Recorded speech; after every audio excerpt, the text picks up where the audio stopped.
Nous nous trouvons ici dans le cimetière de la commune de Dardilly, dans le Rhône, dans la banlieue de Lyon, pour commenter un monument aux morts assez exceptionnel, très original et rare, de par le message qu'il entend transmettre, qui est un message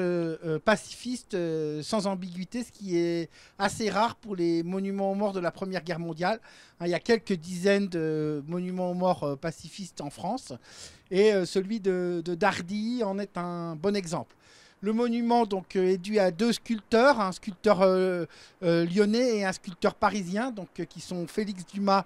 et Charles Hirondi. Qu'il est original de plusieurs points de vue. Déjà par son emplacement ici dans un cimetière, donc dans une extension du cimetière de Dardilly,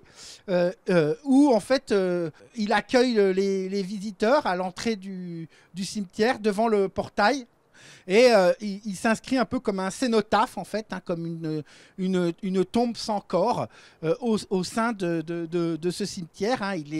Il est entouré donc, des morts de la commune. Et c'est à partir de 1922 qu'il prend cette forme pacifiste, explicitement voulue par le maire de Dardilly de l'époque, qui s'appelait Jean-Louis Pradel, et qui lui-même avait perdu un fils à la guerre, son fils Claudius. Donc le maire qui était de tendance radicale socialiste, hein, donc un maire de gauche, hein, mais en même temps le parti radical socialiste c'était le grand parti politique de l'époque, hein, donc un parti plutôt de centre-gauche, hein, qui n'avait a priori rien d'extrémiste, hein, choisit pourtant un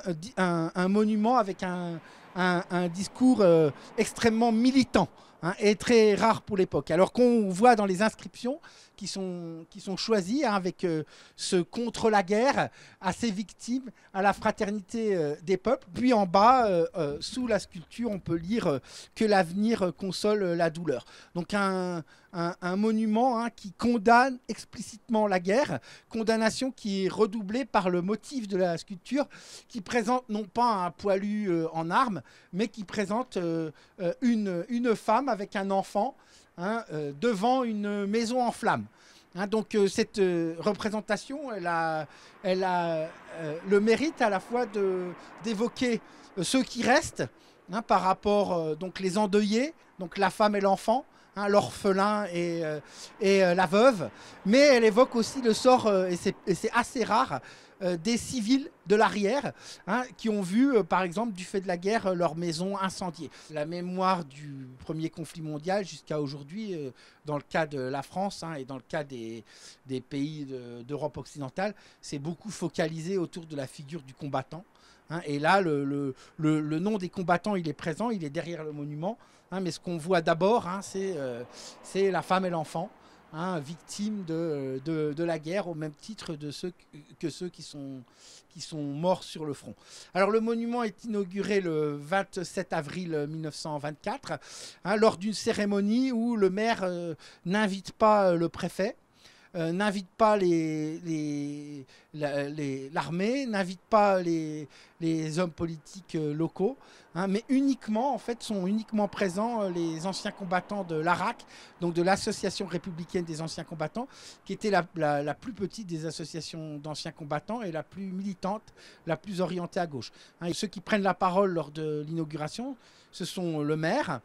un représentant donc de l'ARAC, de l'Association républicaine des anciens combattants, et un professeur de droit de l'Université de Lyon. Donc il y a trois prises de parole, et ces trois prises de parole, elles sont elles aussi, hein, comme le monument, sans aucune ambiguïté. Hein, elles sont extrêmement militantes, extrêmement pacifistes, hein, et notamment le maire, hein, plutôt que d'évoquer le sort des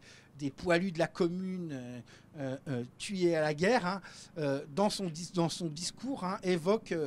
à plusieurs reprises donc le sort, par exemple, notamment des fusillés, hein, ce qui montre bien qu'on a ici en 1924 une mémoire militante de gauche, hein, qui s'exprime à la fois à travers le monument, mais aussi à travers les discours en fait qui sont prononcés. Hein, et d'ailleurs, ces discours sont ensuite édités sous la forme d'une petite plaquette, hein, qui est préfacée par Henri Barbus, hein, qui est à la fois le président et fondateur de l'ARAC, l'auteur du plus grand best-seller de la littérature de guerre de l'époque en France, qui est Le Feu, hein, qu'il publie en 1916 et qui obtient le prix Goncourt, hein, et qui, à l'époque, Henri Barbus, hein, s'est converti au communisme, hein, et est donc un écrivain engagé.